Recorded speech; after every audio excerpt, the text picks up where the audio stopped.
안녕하세요, 시청자 여러분. 저는 미국에 있는 미드웨스턴 침례교신학교에서 교회사를 강의하고 있는 황성철 교수입니다. 이제 앞으로 6번에 걸쳐서 우리 교회사에 대해서 같이 여행을 떠나볼 텐데요. 교회사가 여러 가지 주제를 가지고 논의를 할 수 있는데 특히 이번에는 하나님께서 부르신 예수님을 믿어서 회심한 사람들의 영향을 통하여서 같이 교회사 여행을 떠나보겠습니다. 그래서 교회사인데 회심을 중심으로 해서 그 회심이 교회사에 어떤 영향을 미쳤고 그걸 통해서 교회사에서 어떤 일이 있었는지 같이 논의 좀 해보도록 하겠습니다. 먼저 우리 교회가 이제 시작이 되면서 교회에 대해서 같이 논의를 할 텐데요. 교회의 시작에 대해서 우리가 많이 이야기하는 것은 교회의 설립자는 예수님이라는 겁니다.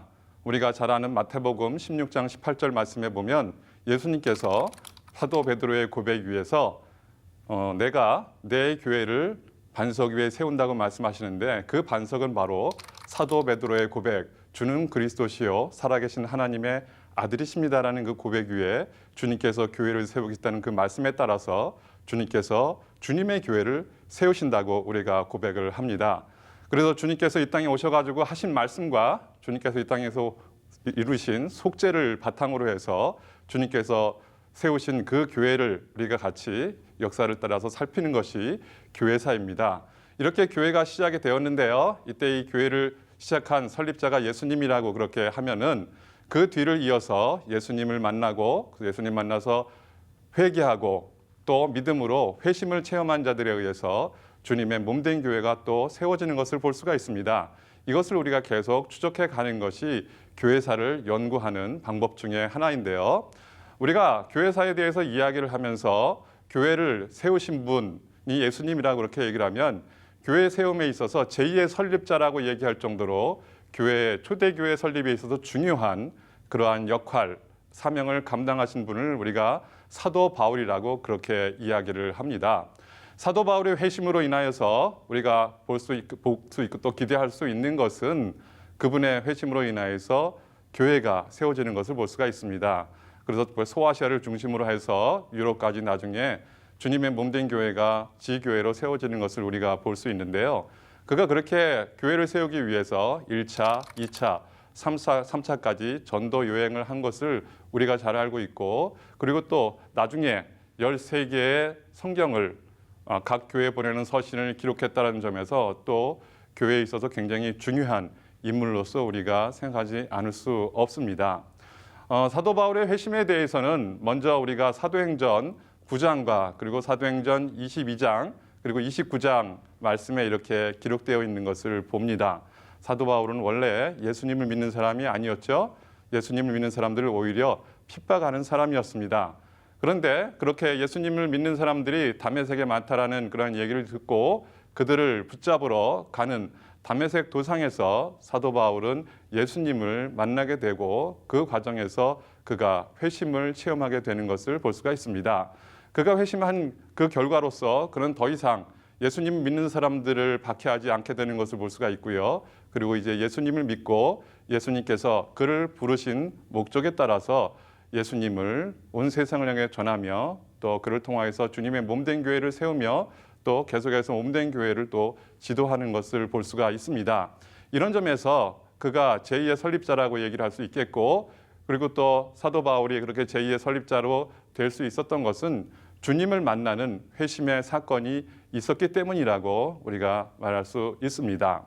사도 바울이 회심하는 데 있어서 중요한 것은 첫 번째로 그가 유대인이었다라는 겁니다. 그래서 교회의 역사에 있어서 첫 그리스도인들은 유대인이었다라는 것이 맞는 표현입니다. 그래서 유대인이었고 그리고 그가 고백하는 것처럼 율법 교육을 충분히 잘 받은 그런 사람이라는 것을 우리가 알 수 있습니다. 그래서 그는 유대인적인 배경이 있었고 그 가운데 하나님의 말씀, 율법을 잘 알았고 그 가운데 그도 메시아를 기다리는 사람이었다라는 것을 우리가 알 수 있죠. 그런 의미에서 그가 회심하는 데 있어서 그가 중요한 회심의 백그라운드로서 하나 얘기할 수 있는 것은 그가 유대인이었다는 것이고 그런 가운데 종교적인 배경이 있었다라는 것을 알 수 있습니다. 그리고 두 번째로 그의 그가 사역을 하는 데 있어서 중요한 배경이 된 것은 그가 로마 시민권을 가지고 있었다라는 것입니다. 그가 처음으로 복음을 전하기 시작할 때 그 시대는 어떻게 보면 로마가 다스리던 시대라고 말할 수 있습니다. 로마가 통일을 이루는 가운데 그가 계속해서 로마가 자신의 나라를 유지해 나가고 그리고 계속 정복하는 과정 속에서 필요한 것들이 있어서 그들이 길을 닦아 놓습니다. 그리고 해로를 닦아 놓는 것을 볼 수가 있죠. 어떻게 사도 바울이 전도 여행을 떠난 것은 바로 그러한 육로와 해로를 통하여서 복음을 전할 수 있었다라는 것, 그래서 더욱더 교회를 세우는데 편의했다라는 것을 우리가 역사적으로 이야기를 할 수 있습니다. 이런 면에 있어서 사도 바울이 복음을 전하는 데 있어서 회심이요 그의 사역을 잘 담당하는 데 있어서 중요했던 것 중 하나는 로마적인 정치적인 배경이 있었다는 것을 이야기를 할 수 있습니다. 그리고 또 하나 이야기할 수 있는 것은 사도 바울이 사도행전 17장에 보면은 에피구레오 그리고 스토이고 철학자들과 논의를 하고 있는 것을 볼 수가 있습니다. 이것을 볼 때 그가 헬라에 대한 지식, 즉 헬라 철학에 대한 지식이 있었던 것을 볼 수가 있습니다. 에피구레오 그리고 스토이고는 나중에 좀 설명을 하겠지만 에피쿠로스 그리고 스토아 학파라고 우리가 역사적으로 구분하는 철학의 분파지요. 그들과 논의를 하면서 무엇이라고 얘기를 하냐 하면 그들이 종교성이 많다라고 얘기를 하고 있고 그들이 섬기는 알지 못하는 신에 대해서 사도 바울이 논의를 하고 있다라는 점, 그것은 사도 바울이 이러한 헬라 철학에 대해서 그리고 헬라인들이 무엇을 믿고 또 무엇을 진리로 추구하는지를 알았더라는 것을 우리가 볼 수 있는 겁니다. 이런 것을 볼 때 사도 바울의 회심을 통하여서 초대교회가 더욱더 굳건히 서가는 것을 볼 수가 있는데요. 그 배경에, 즉 교회가 초기에 세워지는 배경 속에는 세 개의 배경이 있었다고 이야기를 할 수 있습니다. 그것이 첫 번째로는 종교적인 배경이라고 그렇게 이야기를 할 수 있는데요. 그게 바로 유대적인 배경이라고 이야기를 합니다. 사실 처음 그리스도인들은 유대인들이라고 그렇게 이야기를 했었는데요. 예수님도 유대인이었고 그리고 예수님의 12 제자도 유대인이었던 것을 우리가 알 수 있습니다. 이것을 볼 때 유대적인 배경이 있었다라는 것을 얘기할 때 그들이 구약에 관련돼서 종교적인 신앙을 가지고 있었다라는 것을 우리가 알 수 있습니다. 그래서 당시의 유대교의 상황을 보면요, 우선 그들이 성전에서 성전 제사 예배를 했다라는 것을 우리가 알 수 있고요. 그리고 그들이 토라를 비롯한 율법, 즉 구약 성경을 가지고 있었다라는 걸 알 수 있고 그걸 통하여서 하나님을 믿고 하나님의 말씀이 무엇인 따라서 행하기를 원했다라는 것을 우리가 알 수 있습니다. 이러한 성전 제사와 또 아우러서 이 율법이라고 그러는 말씀, 그들의 구약의 말씀일 텐데요. 주로 토라를 비롯한 그 모세오경 같은 말씀을 갖다가 같이 그들이 나누는 장소가 있었습니다. 그것이 바로 회당이었습니다. 성전은 제사라고 그렇게 이야기를 하면 그때까지 이제 회당이 주요한 어떻게 보면 그들의 신앙을 갖다가 나눌 수 있고 배울 수 있는 장소라고 그렇게 얘기를 할 수 있는데요. 이 회당에서 사실 많은 기독교인들이 가르쳤던 것을 볼 수가 있습니다. 예수님의 제자들도 이 회당에서 가르쳤던 것을 볼 수가 있고요. 이런 가운데 유대교가 가지고 있었던 당시의 종교적인 그런 상황이 기독교가 예수 그리스도를 통해서 세워진 교회가 그리고 사도 바울에 의해서 더욱더 많은 곳으로 전파된 교회가 세워질 수 있는 배경이 있었다라고 그렇게 얘기를 할 수 있습니다. 그렇지만 이런 유대적인 배경이 종교적으로 있다고 그렇게 이야기할지라도 유대교와 기독교, 교회의 차이점이 있었다라는 것은 우리가 또 분명히 알아야 됩니다. 종말론적인 기대의 차이가 있었다고 먼저 말할 수 있겠죠. 그래서 첫 번째로는 유대교인들은 메시아, 아직까지도 메시아가 오지 않았기 때문에 예수님을 메시아로 인정하지 않았기 때문에 아직까지도 올 그러한 메시아에 대한 기대를 가지고 있었다고 말할 수 있겠지만 당시의 교회, 기독교에서는 예수님이 이미 이 땅에 오셨고 그리고 이제는 부활하셨고 앞으로 다시 오실 것이다라는 오셨던 분이 다시 오실 것이라는 그러한 종말론적인 기대의 차이가 있었던 것을 볼 수가 있습니다. 이러한 유대교와 기독교의 차이점 또한 있었다라는 것이죠. 두 번째로는 선교에 대한 차이가 있습니다. 사실 유대교는 선민 사상을 가지고 있었기 때문에 하나님께서 우리를 선택했다 그렇게 알고 있었기 때문에 이방에 대해서 선교해야 될 그런 긴급성을 가지고 있지 않았다라는 것이죠. 거기에 반해서 기독교는 주님의 말씀에 따라서 지상 위임 명령에 따라서 그 말씀을 예루살렘과 온 유대와 사마리아와 땅끝까지 전할 전도와 선교의 긴급성을 가지고 있었다라는 점에서 차이가 있었다라고 또 말할 수 있습니다. 그러다 보니까 이방인에 대한 태도도 달랐던 것을 볼 수가 있어요. 유대인들은 이방인은 피해야 될 사람들이라고 그렇게 생각한 반면에 있어서 기독교인들은 주님의 말씀에 따라서 땅끝까지 복음을 전해야 될 사람들이라는 이방인에 대한 태도도 달랐던 것을 볼 수가 있습니다. 그리고 또 하나는 어떻게 보면 형식적인 그러한 차이라고 얘기를 할 수 있는데 입교에 대한 자격의 차이도 있었던 것을 볼 수가 있습니다. 그래서 유대교는 할례를 따라야 되고요. 그리고 모세의 율법을 지켜야 된다는 것이 유대교에 있어서의 입교의 자격이라고 우리가 말할 수 있다면 기독교에 있어서는 침례를 받고 그리고 주님의 말씀을 따라 살겠다는 그러한 결단이 필요했던 것이고 그래서 회심이 중요한 것이었다라는 것을 우리가 이제 본다면 이런 면에서 또 유대교와 기독교의 차이점이 있었던 것을 볼 수가 있습니다. 그렇지만 유대교적인 그러한 배경이 기독교적인 신앙에 있어서 어떻게 보면 도움을 줬다. 그리고 또 어떻게 보면 기독교 신앙을 설명하는데 전파하고 전도하려면 기독교 신앙을 설명을 해야 되는 거 아닙니까? 이렇게 설명하는 데 있어서 중요한 도움이 됐다라는 것을 얘기할 수 있는 그러한 요소들도 있습니다. 이런 것은 어떻게 보면 유대교가 기독교에 영향을 주고 도움을 줬다라고 이렇게 역사적으로 설명을 할 수 있는 것입니다. 그 첫 번째로 우리가 얘기할 수 있는 것은 유리신 개념입니다. 어떻게 보면 기독교가 믿는 분이 삼위일체 하나님이지만 그래도 한 분 하나님을 우리가 고백하는 것을 알고 있다면 그런 하나님을 설명하는 데 있어서 유대교인들은 이미 한 분 하나님, 유일신 사상을 가지고 있었기 때문에 유대교적인 배경에서는 한 분이신 하나님을 설명하는 것이 어렵지 않았다라는 것이죠. 그리고 또 하나 메시아에 대한 기대가 있었는데요. 우리가 메시아에 대한 개념을 유대인적인 그러한 배경이 있는 분들에게는 바로 설명할 필요가 없었다라는 거예요. 기름 부은 자가 오셔가지고 다윗의 왕권과 그 시대를 다시 회복할 것이다라는 그러한 메시아에 대한 기대를 가지고 있었다면 메시아가 어떤 사람인지 설명하지 않아도 그분이 바로 메시아가 예수님이다. 예수님이 그리스도라고 그렇게 설명하는 데 있어서 유대교의 메시아의 개념이 도움이 되었다고 우리가 평가할 수 있습니다. 거기에 또 하나 그들이 가지고 있었던 규칙적인 예배에 대한 그들의 행습이라고 표현할 수 있는데요. 그것들이 또 기독교에 영향을 줄 수 있다라고 이제 얘기를 할 수 있는 거죠. 그래서 그들이 회당에 모여가지고 회당에서 예배를 하고 또 그들이 집회를 하게 되는 것을 볼 수 있는데요. 초대교회에서 교인들이 모일 때도 회당에서 많이 모였던 것을 우리가 알 수 있습니다.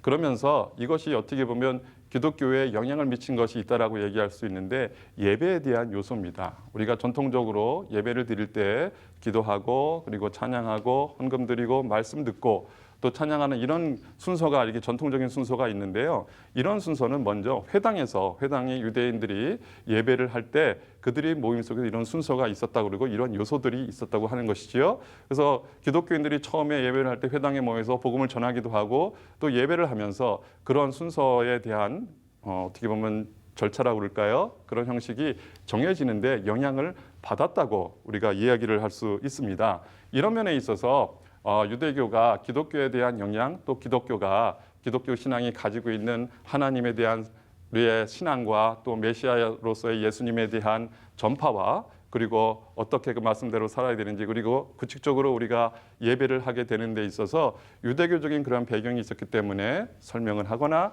또 이해를 하는 데 도움이 됐다라고 우리가 평가를 한다면 초대 교회가 성립되는 배경 물론 교회는 하나님이 예수님을 통하여서 세우신다고 우리에게 말씀을 하셨죠. 하나님이 그 아들을 보내셔서 교회를 세우셨다는 것을 우리가 고백을 하지만 결코 그 시대 예수님이 오셔가지고 교회를 세우도록 그렇게 하신 그리고 사도 바울이 활동하던 그 시대는 베큐움, 공백은 아니었다라는 겁니다. 이러한 종교적인 배경이 있어서 신앙적인 개념을 설명할 때 도움이 될 수 있는 그러한 요소들이 있었다고 우리가 평가를 하는 가운데 교회 설립에 있어서 유대적인 종교적인 배경을 논의를 하는 겁니다. 두 번째로 이러한 종교적인 배경이 있다고 이렇게 얘기를 하면 두 번째로 우리가 교회 성립에 있어서 초대교회 성립에 있어서 배경으로 이야기를 할 수 있는 것은 정치적인 배경입니다. 물론 이 시대는 정치적인 배경으로서 우리가 잘 알고 있는 것처럼 로마적인 배경이 있었습니다. 예수님이 태어날 때도 아우구스투스가 다스리고 있었다고 그렇게 얘기를 하는 거 보면 당시에 로마 황제가 다스리고 있었다라는 것을 우리가 분명히 알고 있거든요. 그런 면에 있어서 로마적인 배경은 곧 정치적인 배경이라고 이야기를 할 수 있어요. 그런데 이때 그 주님이 오시고 또 사도 바울이 활동을 하던 그 시대를 우리가 로마사적인 그런 배경에서 어떤 시대라고 얘기를 하냐면 팍스 로마나라고 그렇게 이야기를 합니다. 로마의 평화기라고 그렇게 번역이 될 수 있겠는데요. 그 시대는 주전 27년 아우구스투스가 다스리던 또는 옥타비아누스라고 했던 아우구스투스 황제가 다스리던 27년부터 시작을 해가지고 그 이후 주후 180년 그때는 마르쿠스 아우렐리우스가 황제로 다스리고 있었는데요. 철학자 황제로 유명한 분이죠. 그분이 바로 마르쿠스 아우렐리우스 황제인데요. 그분이 다스리던 시대, 그분이 돌아가실 때까지 약 200년간을 이야기를 합니다. 이때 이 시대 동안 약 5명의 황제가 다스리는 것을 볼 수가 있거든요. 그러면서 로마는 그래도 그 가운데 정치적인 안정기를 누리던 시대라고 우리가 역사적으로 평가를 합니다. 그러니까 이렇게 안정이 되니까 사람들이 뭐 무역을 위해서 항로를 따라서 다닐 수 있었고 또 도로를 따라서 그들이 무역을 할 수 있는 장사를 할 수 있는 그런 길이 열렸다고 이야기를 할 수 있겠죠. 그래서 당시에 굉장히 많은 무역 항로가 개발이 되고 또 도로가 잘 건설이 되는 것을 볼 수가 있습니다. 그래서 로마 그러면 유명한 얘기가 그거죠. 모든 길은 로마로 통한다라는 말이 있는데 이러한 말이 나오게 된 것이 그 정도로 로마가 도로 공사에 아주 힘을 기울였다라는 것을 볼 수 있는데요. 로마가 그렇게 도로 공사에 힘을 기울였던 이유는 여러 가지가 얘기될 수 있습니다. 물론 그들이 어떻게 보면 군사적인 힘으로 정복을 해가지고 그 정복지에서 얻는 재화를 이탈리아 로마로 가져오기 위해 도로가 필요했고요. 또 물론 상업을 계속 발전시키기 위해도 필요했다고 얘기할 수 있겠고 또 로마가 많은 영토를 다스리게 됩니다. 사실 이 시기가 되면은 거의 로마는 지중해를 호수로 가지고 있다고 얘기할 정도로 유럽의 땅과 북아프리카 그리고 중동 지역에까지 이르는 지역을 거의 정복을 하고 있는 것을 볼 수가 있거든요. 이렇게 많은 지역을 정복해서 다스리다 보니까 때때로 반란이 일어나게 되는 것을 볼 수가 있죠. 그럼 이런 것을 어떻게 막아야 되느냐? 길이 잘 뚫려 있어가지고 군대를 보내서 그것을 막아야 되니까 이런 가운데 도로 공사를 굉장히 열심히 했다라고 역사적으로 평가를 합니다. 어쨌든 그러한 것들이 있었다라는 거 그리고 로마는 이렇게 뭐 민족적으로 보더라도 유럽 사람들뿐만 아니라 또 중동, 아시아 그리고 이집트, 아프리카, 북부까지 많은 그런 지역을 정복을 하게 되면서 많은 인종들이 또 로마 안에 이렇게 자리를 잡을 수 있는 사회동포주의적인 경향을 가질 수 있는 역사적인 정복을 해 나왔다는 점에서도 또 많은 사람들에게 접근해가지고 그들에게 복음을 전할 수 있는 그런 배경이 될 수 있었다고 이야기를 합니다. 그래서 우리가 아까 사도 바울의 회심을 이야기를 하면서 사도 바울이 회심한 이후에 주님의 부르심에 따라서 사도로서 복음을 전하라고 이방인의 사도로 부르셨다라고 그렇게 고백을 하면서 자신의 사역을 감당해 나아갈 때 그때 그가 그렇게 복음을 전할 수 있도록 다닐 수 있던 그 어떻게 보면 도움이랄까요? 이것을 갖다가 로마의 당시에 항로, 그러니까 배 항로와 그리고 도로 공사를 통해서 얻을 수 있었다고 우리가 평가를 할 수 있는 거죠. 그런 면에 있어서 당시에 팍스 로마나 이런 걸 통한 어떻게 보면 군사적인 안정 그리고 도로적인 것이 정비 그리고 당시 많은 사람들이 어떻게 사회동포주의로 하나가 될 수 있도록 문화의 용광로로서 로마가 형성되었다라는 점이 나중에 교회가 설립되는데 도움이 될 수 있었다고 우리가 평가를 하고 있습니다. 이와 함께 아울러서 로마적인 배경에 정치적인 배경이 있다고 했는데 그 정치적인 배경과 맞물리는 것이 하나 있는데요. 그것은 로마의 종교입니다.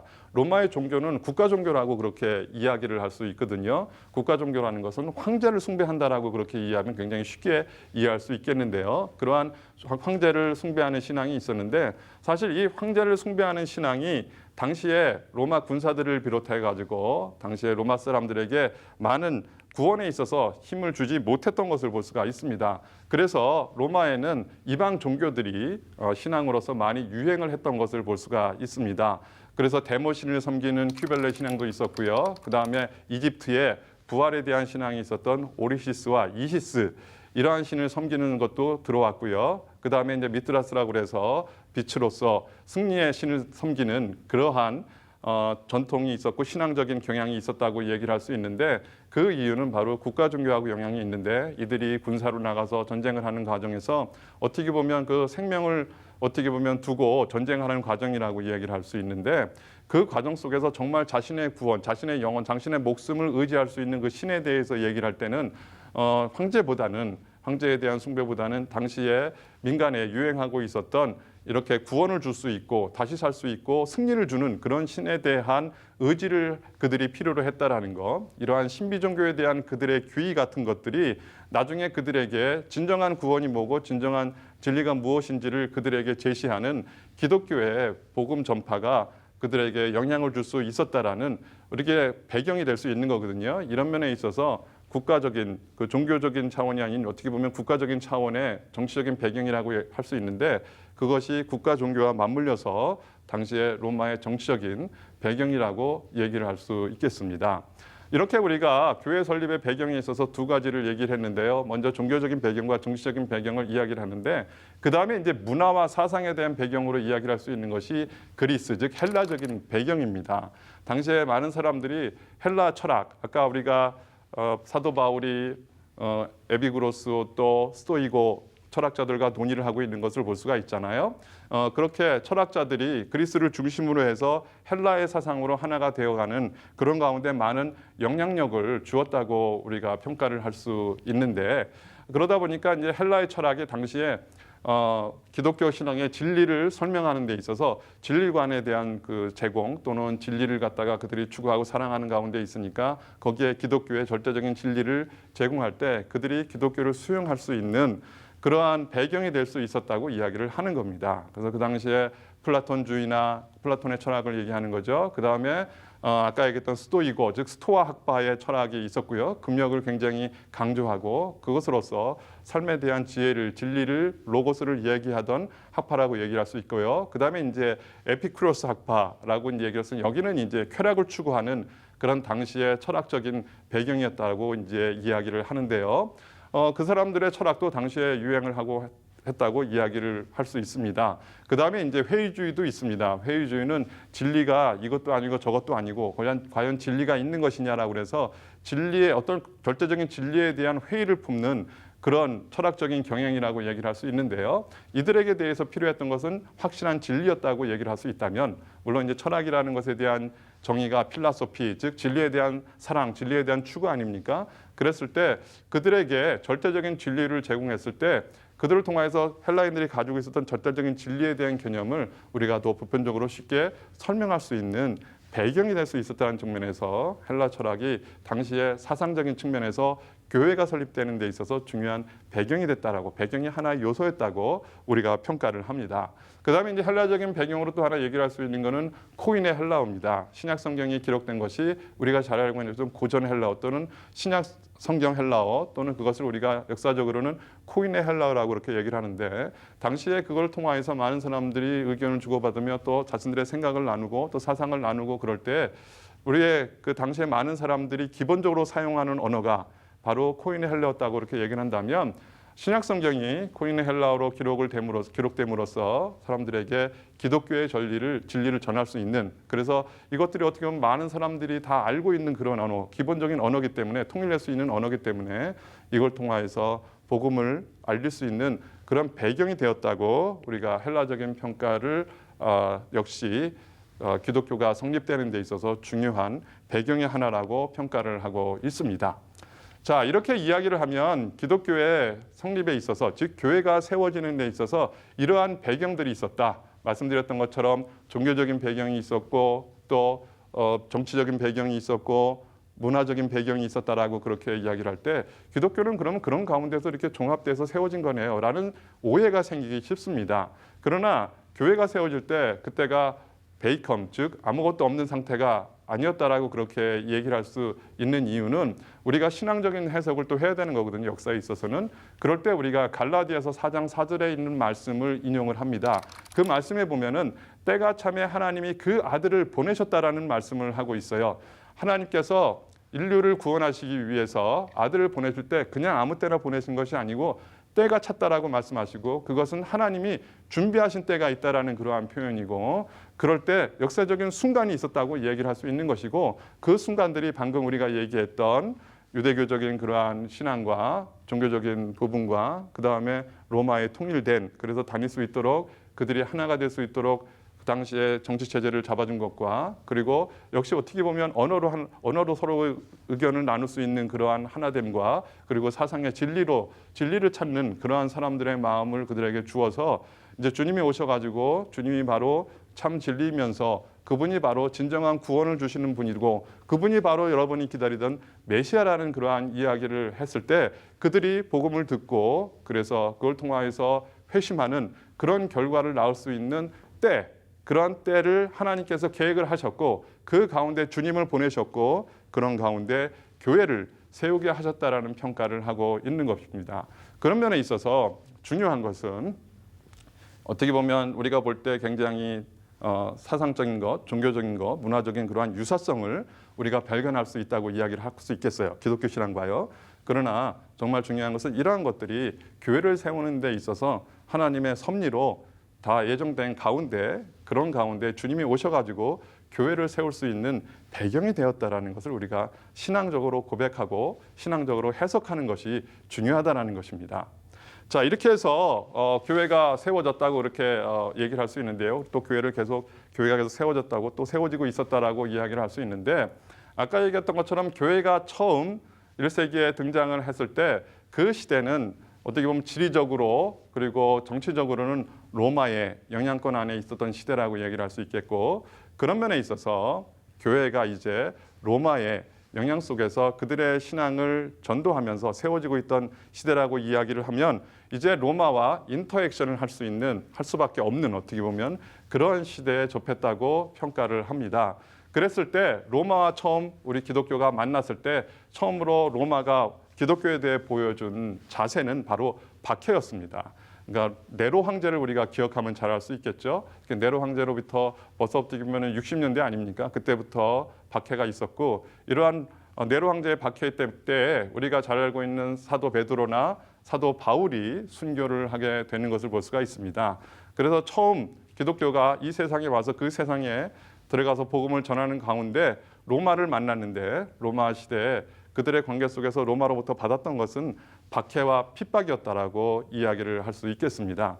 어떻게 보면은 처음 우리가 지금까지 얘기할 때 교회가 세워지던 시기, 특별히 이제 예수님과 바울을 통하여서 사도 바울을 통해서 우리가 그 시기의 특징을 보여줬는데 그 시기에 교회의 과제는 복음을 많은 곳으로 전하며 그래서 이걸 통하여서 교회를 세우는 것이 바로 그 당시의 교회의 과제였다고 이야기를 할 수 있다면 현재 이제 다시 로마를 만나서 로마에서 복음을 전하는 과정 그리고 교회를 세워가는 과정 속에서 그들의 또 하나의 숙제가 생기게 되는데요. 그것은 로마가 교회를 박해를 할 때 우리는 그것을 어떻게 대응해야 되는가라는 것이 당시의 초대 교인들의 과제 중에 또 하나였습니다. 여기에 대해서 교회는 교회가 당신들이 우리가 알고 있는 것처럼 그렇게 어떻게 보면 당시에 교회에 대한 여러 가지 오해들이 있었거든요. 그런 사람들이 아니라는 것을 보여주는 변증이 필요했습니다. 그것과 아울러서 이 변증과 아울러서 그들의 신앙이 얼마나 굳건한지를 보여주는 순교가 또 그 당시에 변증으로서의 하나의 중요한 교회의 대응이었다라고 이야기를 할 수 있습니다. 그래서 이런 것을 잘 보여주는 것이 첫 번째로 우리 사도 바울이 교회 성립에 있어서 그 배경을 잘 보여준다고 그랬는데요. 이런 데 있어서 순교자 저스틴이라는 분이 이분이 바로 당시의 박해에 대해서 우리가 어떻게 교회가 자신의 신앙을 변증을 하고 또 그 변증을 어디까지 할 수 있느냐 우리가 순교를 하면서도 그 신앙을 지키고 변호했던 것을 볼 수 있는데요. 이것을 통해서 당시에 교회가 어떻게 그 숙제를 풀어갔는지를 우리가 보게 됩니다. 물론 순교를 얘기하면서 그것을 숙제라고 얘기해서 조금 어떻게 보면 안타까운 장면이 없지 않아 있지만 그러나 그 당시에 박해의 원인이었던 그 당시에 로마로부터 박해 왜 그랬냐면 국가적으로 볼 때 로마에서는 오직 주는 황제밖에 없습니다. 그런데 이제 그리스도인들은 예수님을 주라고 이렇게 부르고 있으니까 그래서 예수님을 믿는 사람들은 교회들은 국가에 대해서 충성하지 않고 다른 황제를 섬긴다라는 그러한 오해를 가지고 있었어요. 그래서 이런 것에 대해서 우리가 그렇지 않다. 우리는 예수님을 주라고 부르는 건 맞지만 군대를 포함한 국무적 이런 것에 대해서 우리가 같이 하고 있고 또 기도도 하고 있고 그러니까 황제를 위해서 기도도 하고 있고 이런 공공적인 것에 대해서 우리가 봉사도 한다라는 것을 갖다가 이야기해야 될 이유가 있었다라는 거예요. 거기다가 이제 잘못된 오해도 있었습니다. 기독교인들이 모여서 주의 만찬을 나눌 때 그것이 바로 식인이다고, 내 살과 내 피를 마신다고 그렇게 얘기를 하는데, 식인의 행위들이라는 잘못된 오해를 낳고 있었습니다. 그리고 종교적으로 로마는 아까 얘기했던 것처럼 만을 신는 섬기는, 다신을 섬기는 그런 가운데 있었는데, 그럴 때 유일신이라고 이야기하는 것은 그들에게 있어서는 마치 무신론과 같은 것이었습니다. 그래서 기독교인들을 무신론자라고 이야기를 했던 거죠. 여기에 대해서 그렇지 않다, 우리는 우리의 유일신 하나님이 있다라는 것을 설명해야 될 필요가 있었다고 이제 볼 수 있는데, 이렇게 당시에 교회에 대한 오해가 있어서 변증의 필요가 있었다고 이야기를 했어요. 그리고 또 우리가 신앙을 굳게 지켜서 정말 우리 믿는 진리가 참이라는 것을 보이기 위해서 자신의 신앙을 거부하지 않는 순교까지 이르는 그런 것이 어떻게 보면 당시에 변증의 방법이었다라고 이야기를 할 수 있는데, 이러한 일을 담당한 사람들을 우리가 변증가라고 이야기를 역사적으로 구분을 합니다. 그 중에 대표적인 분이 누구냐면 저스틴이라는 분이에요. 그래서 이분을 순교자 저스틴이라고 그렇게 부릅니다. 사실 이분의 회심에 대해서 좀 살펴보면 참 이분의 회심이 당시에 철학적인 사상을 가지고 있는 분들이 어떻게 기독교로 회심을 하게 되었는지를 또 우리가 볼 수 있습니다. 원래 이분은 철학을 통하여서 자신의 구도의 길을 걷기 위해서 노력을 했던 분입니다. 그래서 스토아 학파부터 시작을 해가지고 나중에 플라톤의 철학까지 이르기까지 그 가운데서 자신의 진리를 찾고 구도의 길을 찾기 위해서 노력을 했던 분이라고 이야기가 됩니다. 그렇게 플라톤 철학을 가지고 자부심을 가지고 있던 그가 어느 날 바닷가에서 한 범부, 그러니까 평범한 노인을 만나서 대화를 하는 과정 속에서 선지자들, 성경에 등장하는 선지자들에 대해 듣게 되고, 그리고 그들을 통한 하나님의 사랑을 그가 듣게 되었을 때 그가 회심을 체험하게 됩니다. 그가 마음이 뜨거워졌다라고 그렇게 고백을 하고 있어요. 그때 보니까 불이 파이어가 나를 비췄다라고 그렇게 얘기를 하면서 이것을 통하여서 선지자들과 그들이 사랑했던 하나님에 대해서 자기가 깨닫게 되었다라고 말을 하면서 그가 회심을 체험하게 되는 것을 볼 수 있습니다. 그래서 그는 계속해서 그 철학을 가지고 계속해서 기독교 신앙을 변증하기 위해서 노력을 하고 있습니다. 그 대표적인 것이 바로 로고스가 바로 성육신화에서 그분을 통하여서 진리를 가르치고 또 구원으로 인도하셨다라는 메시지를 철학자들과 또 철학을 통해서 많이 논의하면서 변증을 했던 것을 볼 수가 있습니다. 그렇지만 그렇게 전하는 과정 속에서 결국 그는 제자들과 함께 체포되게 되고요. 그래서 결국 순교의 순간을 맞이하게 되었습니다. 그때 그는 이렇게 고백을 했어요. 우리 주 예수 그리스도를 위해 핍박을 받으면 구원의 소망이 있다. 그것이 바로 오히려 핍박이 오히려 나에게 구원의 소망이 된다라고 고백을 하면서 목이 베어지는 그러한 순교를 그가 하는 것을 볼 수가 있습니다. 이것을 통하여서 당시에 로마를 만난 기독교, 말하자면 황제와 예수 그리스도가 만났다고 표현할 수 있는데요. 이렇게 황제와 예수님이 만났을 때 교회는 로마의 황제로부터 핍박을 받았습니다. 그래서 당시의 사람들에게는 로마의 황제는 우리에게 핍박을 하는 그러한 사람들이었고, 그래서 네로 같은 경우에는 바로 적그리스도다라는 그러한 평가를 받을 정도로 그렇게 핍박이 강했던 것을 볼 수가 있습니다. 이럴 때 그들의 신앙을 갖다가 변호하고 지키기 위한 노력을 했다라는 겁니다. 그래서 우리의 신앙은 늘 우리가 우리의 신앙이 무엇인지 말씀해 주지 않고 또 얘기해 주지 않고 그러면 사람들이 오해할 수 있다는 것을 우리가 알아야 됩니다. 그리고 우리의 신앙이라는 것은 우리 변증가들, 즉 순교자들이 보여주는 것처럼 자신의 목숨을 가지고 지킬 만큼 그렇게 진리이며 우리를 구원하는 것이라는 것을 보여주는 것이 바로 당시의 변증가들, 순교자들의 교회에 대한 도전에 대한 응전이었고 변호였다고 우리가 역사적으로 평가를 할 수 있습니다. 이렇게 보면 초대교회는 두 분의 회심이 당시의 교회적인 상황, 그리고 교회적인 숙제, 그리고 교회의 변증, 어떻게 그 숙제에 대해서 대응을 했는지를 보여주는 것입니다. 사도 바울을 통하여서 당시에 교회가 성립되는 배경이 있었다는 것을 우리가 보게 된다면, 그 다음엔 우리가 그 시대에 다시 로마 속에서 기독교 신앙을 바탕으로 해서 교회를 세우는 데 있어서 핍박 가운데 어떻게 우리의 신앙을 잘 변호하고 그리고 우리의 신앙이 얼마나 진리인지를 보여주는 그런 숙제를 담당했다라는 것을 볼 수가 있습니다. 이것이 어떻게 보면 초대교회의 두 분의 회심을 통하여서 당시의 상황을 잘 보여주는 역사라고 말씀드릴 수 있습니다. 여기서 마지막으로 우리가 강조하고 싶은 것은 이러한 것들이 누굴 통하여서 예수님을 만나서 회심을 체험한 사람들에 의해서 그 당시에 교회의 숙제가 해결되고 또 이걸 통하여서 당시의 문제를 교회가 해결했던 것을 우리가 본다면 회심한 사람들을 사용하셔서 하나님의 교회를 세우는 그러한 역사가 이루어졌다라는 것을 우리가 볼 수 있습니다. 그런 면에 있어서 회심이 그 가운데 있어서 회심을 통한 사람의 변화가 교회의 역사를 이루었다고 이야기를 할 수 있겠습니다. 자, 여기까지 우리가 이제 초대교회 그 상황에서 회심을 바탕으로 한 당시의 교회의 상황을 우리가 같이 나누고 교회 역사를 봤다면 이제 다음 시기에는 이제 다른 시기를 우리가 보겠습니다. 박해에서 이제는 오히려 국가의 옹호를 받는 그런 가운데 어떠한 회심이 그 당시를 대표할 수 있는 것이고 그리고 당시의 상황은 어떻게 전개되는지 다음 시간에 같이 나눠보도록 하겠습니다. 여기까지입니다, 여러분. 감사합니다.